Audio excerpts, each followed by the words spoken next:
Anche senza utilizzare le uova si può ottenere una crema soffice e super golosa che non ha nulla da invidiare alla classica crema tiramisù.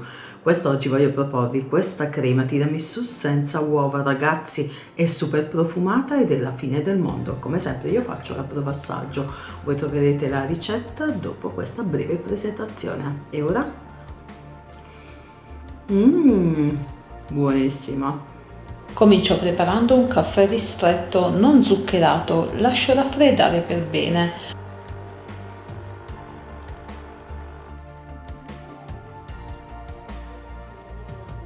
Nella ciotola metto il mascarpone,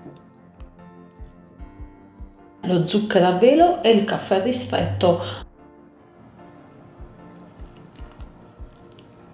Sbatto con le fruste elettriche, ottengo una cremina uniforme.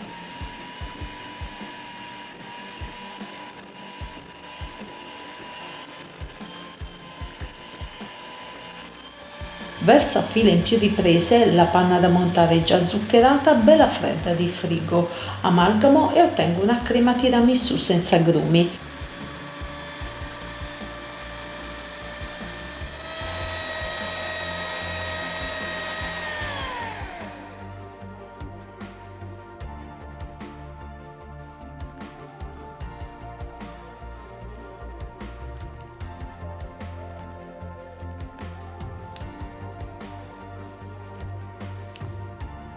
Pochi e semplici passaggi per una crema compatta al punto giusto, ideale per farcire dolci come torte ed altro. Una crema che può essere servita come dolce al cucchiaio, fresca, buona e leggera. La crema al tiramisù è senza cottura e senza uova, è proprio quella che cercavate.